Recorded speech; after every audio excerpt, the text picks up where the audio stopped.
Okay, this video is part 2 of standards, basics, and all the other shit. Okay, so basically, the way it worked is once you got qualified, and actually you can say, okay, you got your fucking little ribbon that says you're part of this unit, is basically once you get all those basics down, you go and say, okay, I'm ready to go through the gauntlet, through the course, the whole fucking 9 yards, and work as part of the team.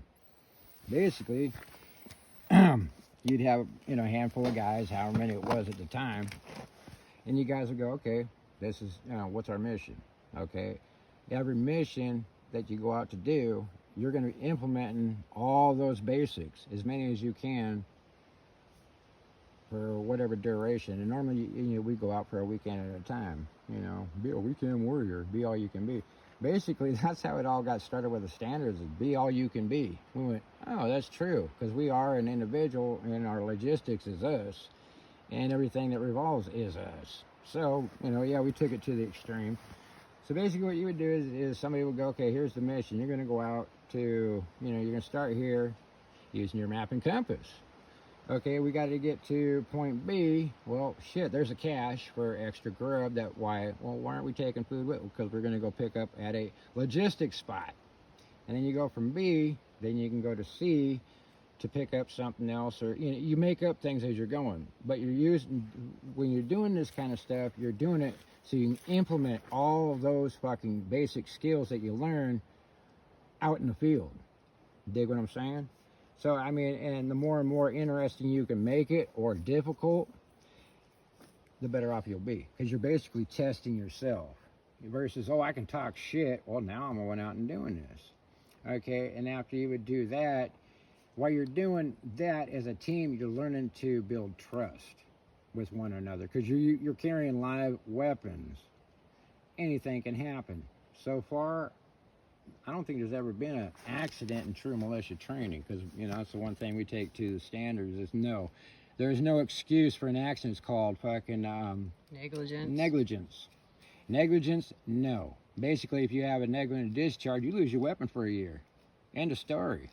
No crying, no whining. Oh, you hurt my feet. Get the fuck out of here. We take this shit serious. So when you're out doing that, after a couple times, if you guys feel comfortable with doing live fucking shooting at your first time out, hey, congratulations, and that's the whole thing, is building teamwork and trust work. That's the same thing the military does. Okay, but this is community standards, or whatever you want to call it, because if shit you are ever called upon, and the word had you guys are top notch, and then fucking oh shit, my shoe came untied, and little Billy Bob got shot. Yeah. Words versus actions. That's the thing. The thing is if you're ever called upon, everything's going to be looking at you, because everybody's going to be looking for one little excuse to downgrade your ass. So, when you're out doing those things, it's up to you. As the individual, it's easier to do, because basically you're, okay, how much of a motherfucker am I? Am I bullshitting myself, or do I really want to test myself? Versus, like here, let me say, as an individual, you ain't having somebody dogging on you, because everybody in the group, and trust me, is going to be looking for everybody else to fuck up and go ha ha ha ha ha. But remember, fucking, when you go ha ha ha ha, judge ye not, lest you be judged. Because well, yeah, I laughed at him because he tripped over a root because he wasn't fucking paying attention, because he was thinking about his girlfriend back at fucking home. Versus, I on the mission. And then fucking, oh shit, I fucking cut myself fucking, cause I wasn't paying attention. Oh yeah, you're gonna get all kinds of fucking laughing. And the guy you were laughing at is the guy stitching your ass up. Ha ha, does this hurt? That kind of stupid shit. But to get back to what I was saying, you go out and you do it as much in the field with those basics, and it builds trust, this, that, and the other.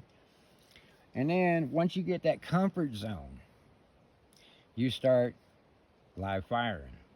Okay, and then once you finally have gotten the trust built into the group, or as the individual, you've gone out enough times where you've had somebody see and follow you doing this stuff, where you feel confident as yourself that you can qualify through the gauntlet, okay, or as a group, okay, and a group is only as strong as the weakest link. And if you're bullshitting yourself, that weak link's going to make you disqualify. Now, to qualify, you would have a course, which consists of at least fucking 5 miles. Humping a rook, humping your fucking gear, and then shooting. But shooting qualified.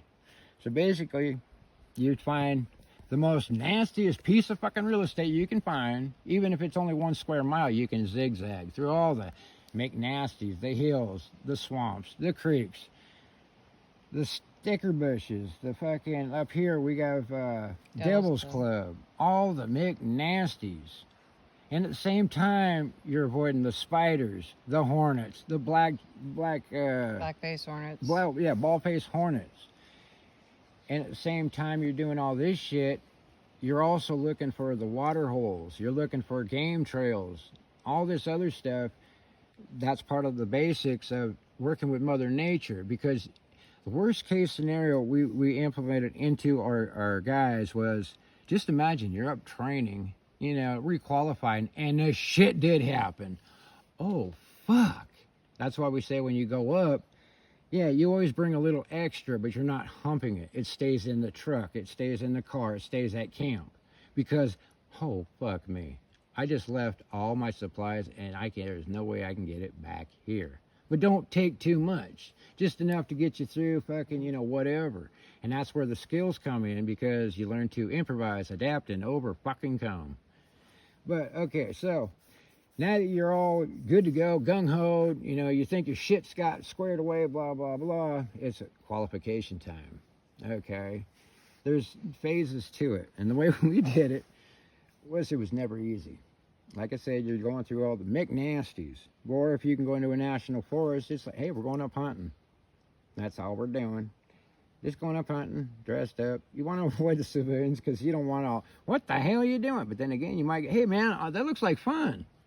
You know, I was with, you know, this group over here, but they, disintegrated because, you know, the leader got caught selling out. And I'm looking for a new unit. So basically what you do is you'd hump around with your gear, you know, a minimum of fucking 45 pounds, and it sucks. And enough ammo to get you into a firefight and out of a firefight, which is a minimum of fucking 8 mags. Minimum. Bare minimum. Plus a bandolier on your back, you know, to resupply those 8 mags. So basically you would have 16 mags. You're not humping too hard where it's going to kill you. You know yourself, or your team knows yourself too. That's where, you know, hey, if you feel you don't need to be physical fit, well, you'll find out when it comes down to it. So basically you would hump through it and all that shit, getting heart pumping and da-da-da-da-da. This, that, and the other. You're thinking, blah, blah, blah. At the same time, you're focusing, okay, I got to qualify. And qualifying is basically you do all this shit, wear the body down, okay, to where your heart's pumping, your muscles are cramping, the whole fucking 9 yards. And then you have to step up to the firing line. Qualify shooting at a pi 10 at 100 yards with optics and then open sights. And if your heart is the first person that shows up, and it's not really, I'm going to sit here for 5 minutes or 10 minutes and have a smoke. No, you step up to the line soon, okay? While the first dude's doing this shit, it should only take a couple minutes. And then the next person. By the third person, everybody's heart is slowly dropping. Well, no, do some jumping jacks. Do some push-ups. Get that heart fucking pumping. Don't be surprised if you do through all this shit and you do puke. It's normal. It happens. Because your adrenaline's pumping. And trying to keep a 0 or a pi 10, which is, 10 inches at 100 yards. It's kind of nerve-wracking. Yes, you can use optics, or you can use, we had fucking lasers back in, big-ass laser things. But trying to hold a laser at 100 yards was a joke, because normally the batteries would get sucked down. But you had scopes, and you had open sights. And, you had to do it at different shooting positions, prone, laying flat, and standing up, okay? And you had to do this. And if you could not do it, 8 shots out of 10, you had to redo it again. Because you wanted that fucking junior G badge fucking, thing. I'm part of this fucking unit. Yeah. That's how our standards were. And it was not fun. And trust me, never known one person that qualified the first time. I think we all did it because that was fun. You Yeah. know, and it was like, you would get 7 out of 10. Well, okay, well, thing is, yeah. And the thing is, here's a little secret. Don't think about qualifying. Just going, I need to do this. Not why, I just need to do this. It's a lot of it mind focus. Learn how to squeeze. It's kind of like the first time you're having sex, you blow that wad too quick. That's what happens. You know, and then once you do that, you get your qualification, your little, little marker. Hey, you're part of this team. But every year, you would have to requalify it. Every year, requalify. Every year, requalify. But you'll find out once you do it, hey, I want to do this every month. I want to do this every couple months. Oh, I want to do this. I want to do that. But once you qualify, you actually become a trainer. Because, yeah, you went through the course. You know how to do this shit. Force multipliers. Everybody is trained to be a leader, a trainer. Dig how it works? Makes sense. Now, everybody's talking about, well, there's no standards, there's none of this, none of that. Well, I just given it to you. That's why government don't like me too much. Don't give two shits. And here's the thing, everybody's always worrying about being on a list. Worry about being on a number top 10. Shoot for that number fucking thing. The government hates me? Well, good. I'm an American. Why does the government hate me so much? Oh, I love freedom and liberty. I love the First Amendment. So what if what I'm saying offends you? Is it the truth? If it's the truth, well, that shit's on you, not on me. Yeah. Just because I don't agree with what you're doing doesn't mean I ain't gonna allow you to speak. Just keep that stupid shit away from me. You know, and that's the thing. This country's big enough, but when you force that shit on me, well, then I have the right to force my shit on you. And that's where a lot of the problems are shooting up is everybody's forcing shit on them. Here, I want you to put away your morals, principles, and ethics so I fit in. Well, what do you bring us to society? Nothing. Okay, then it's like communism. I deserve a full plate. Well, what do you bring to the table? Not Nothing. a damn thing. Well, then shut the fuck up. I don't have to bring anything. You have to give it to me. Yeah, that's about it. And then everybody goes, well, here's another thing to add to it. When it comes to that shit, anybody who believes in communism or ism believes in slavery because somebody has to build it, ship it, grow it, make it, purchase it, everything. So anybody who believes in ism believes in slavery. Mm-hmm. Because nobody in their right fucking mind is just going to do shit for free. Right. Maybe out of the goodness of the heart, that's one thing. But to go here, I need to work fucking 50 hours a week and all I get is 30 to fucking provide for your lazy ass. Yeah. Now, there is exceptions. There's a difference between I can't and I don't want to. Mm-hmm. Just like there's a difference between a belief and a conviction. Maybe if we get back to the way things were, maybe things will change for the better. But I don't see it. But even the most fucked up person can have a duty, a job. Yeah.